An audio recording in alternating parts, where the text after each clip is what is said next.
नमस्कार। शब्द विन्यास 666 के सभी मित्रों का स्वागत, अभिनंदन।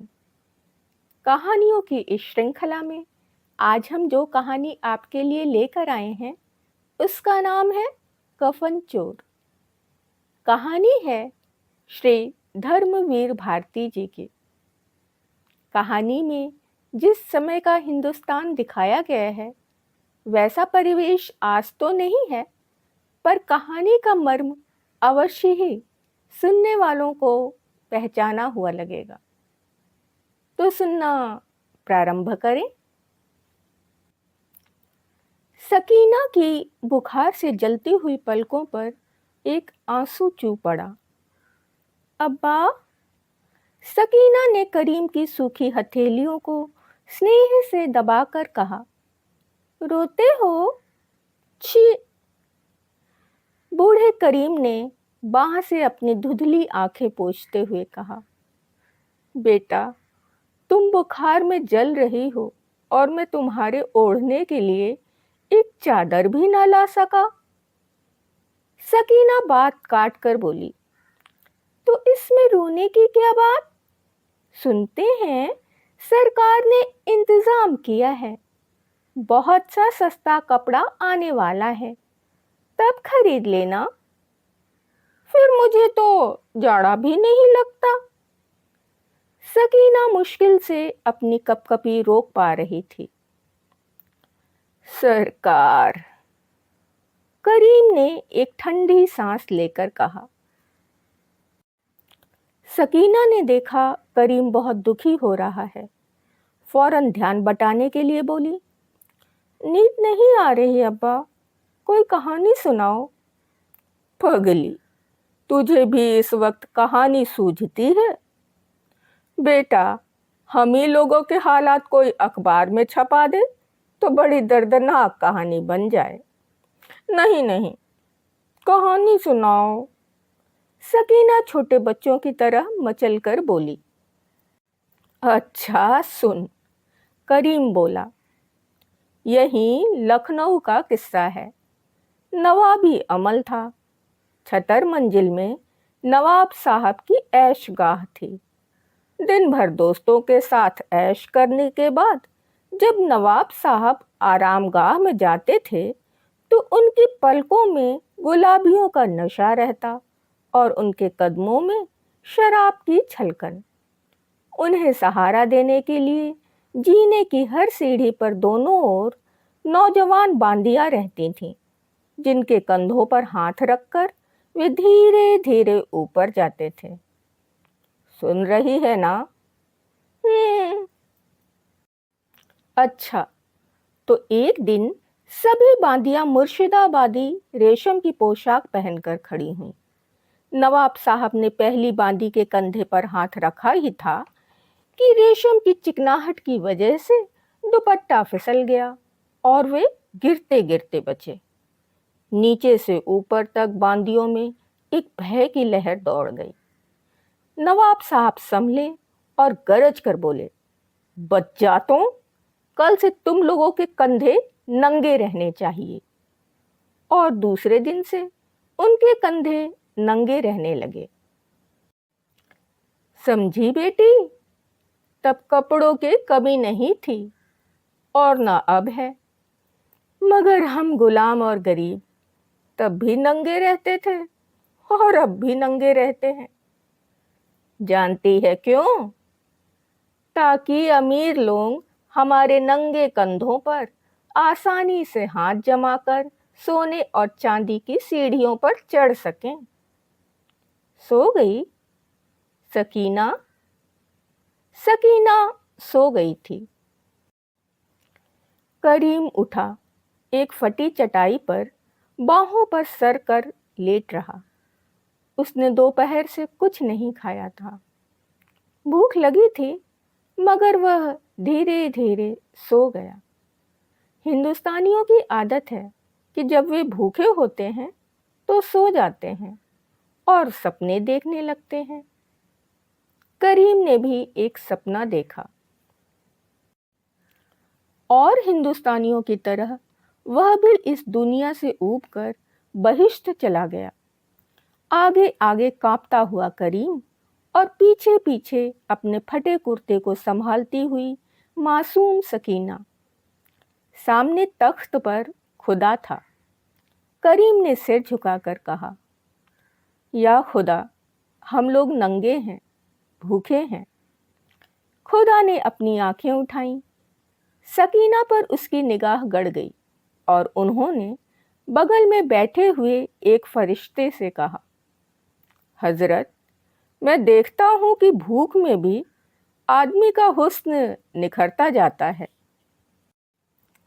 फरिश्ते ने अदब से सिर झुकाकर कहा, हुजूर की नायाब कुदरत। खुदा ने खुश होकर कहा, अच्छा, तो इस हसीना का नाम हूरों में दर्ज कर लो। फरिश्ते सकीना की ओर बढ़े। खबरदार! करीम की भूखी पसलियां गरज उठी। खुदा ने उसे देखा। यह कौन है? निकालो इसे। कमबख्त, तूने इंसान का ठेका लिया है? करीम चीखा। उफ, तुझ में खुदाई हो, मगर तूने अभी तक इंसानियत नहीं सीखी है, ओ धोखेबाज खुदा। सकीना फरिश्तों के हाथों में छटपटाती हुई चीखी, अब्बा! करीम की आंखें खुल गईं। छटपटाती हुई सकीना चीख रही थी, अब्बा! करीम घबराकर उठा। अब्बा, जूड़ी चढ़ रही है, थरथराती हुई सकीना बोली। वह पानी से निकली हुई मछली की तरह छटपटा रही थी। करीम लाचार होकर उसकी ओर देखता रहा। उसके पास नाम के लिए एक धोती भी न थी कि पूस की रात में जूड़ी से कांपती हुई रोगिन बेटी को उड़ा दे। हाथ ऐंठ रहे हैं अब्बा, कहकर उसने हाथ झटके और महीनों का पहना हुआ जर्जर कुर्ता बगल के पास से चर्रा कर फट गया। सकीना ने कोहनियों से लाज ढकने की कोशिश की, मगर उसके हाथ की नसें तनी जा रही थीं। वह शर्म से तड़प गई। करीम से अब बर्दाश्त न हुआ। उसकी आंखों में खून उतर आया। उसका रोम रोम सुलग उठा और उसने पैर पटक कर कहा, सकी, सकी, मैं कहीं से तुम्हारे लिए कपड़ा लाऊंगा बेटी, कहीं से। और झोंके की तरह वह बाहर निकल पड़ा। कब्रगाह में लगे हुए पीपल के नीचे एक मुसलमान भिखमंगा बैठा था। सामने थोड़ी सी आग जल रही थी। उसने एक लकड़ी से आग को रेंदते हुए कहा, या खुदा, गजब की सर्दी है। सुना था 14वीं सदी में कयामत होगी, इंसाफ होगा। कयामत बरपा है, मगर इंसाफ का पता भी नहीं। एकाएक तीसरी कब्र के पास एक मनुष्य की छाया दिख पड़ी। वह कब्र आज ही खुदी थी और जुड़ाई करने वाले मजदूर फावड़ा और कन्नी वहीं छोड़कर चले गए थे। उस छाया ने फावड़ा उठाया और चलाना शुरू कर दिया। भिखमंगा डर से कांप गया। यह कौन है? कोई जिन? जिन नहीं, फरिश्ता होगा। कब्र खोदकर गुनाहों का लेखा दर्ज करने आया है। उसके मन में एक ख्याल आया, अगर वह इससे अर्ज करे तो दुनियावी मुसीबतों से छुटकारा पा जाएगा। वह कांपते हुए उठा और उसके नजदीक गया। फरिश्ते ने फावड़ा चलाना बंद कर दिया। हुजूर, आप पैगंबर हैं, खुदा के फरिश्ते हैं। मैं... चुप रहो, बेइज्जती मत करो। मैं फरिश्ता नहीं, इंसान हूं।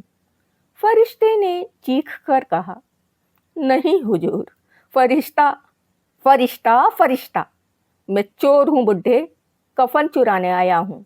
मेरी बेटी बिना कपड़ों के मर रही है। तू भी नंगा है, आधा कफन तू भी ले लेना। भिखमंगा सहम कर पीछे हट गया। डर से उसकी घिघी बंध गई और उसके बाद चीख कर बोला, चोर चोर। रखवाले की झोपड़ी से कई लोग दौड़ पड़े। दूसरे दिन लखनऊ में बिजली की तरह इस अनोखी चोरी की खबर फैल गई। सुबह क्लॉथ कंट्रोलर ऑफिसर जब चाय पीने बैठे तो उनकी पत्नी ने चाय ढालते हुए कहा, सुना तुमने, कल एक आदमी कफन चुराते पकड़ा गया। पागल हो गई हो क्या? ओवरकोट और मफलर से कान और छाती को ढकते हुए उन्होंने कहा, कपड़ों की ऐसी भी क्या कमी? और फिर आदमी चाहे मर जाए, कब्र खोदकर कफन चुराने नहीं जाएगा। फर के दास्ताने से ढकी उंगलियों से चाय का प्याला उठाते हुए उन्होंने जवाब दिया। अभी आपने सुना कहानी कफन चोर। आपको कैसी लगी? पसंद आए तो लाइक कर सकते हैं, मित्रों और परिवारजनों में शेयर कर सकते हैं। नई कहानियाँ सुनने के लिए चैनल को सब्सक्राइब कर लें और किस लेखक की कौन सी कहानी आपको सुननी है, कमेंट्स के जरिए हमें बताते रहें। अभी के लिए विदा। शुक्रिया।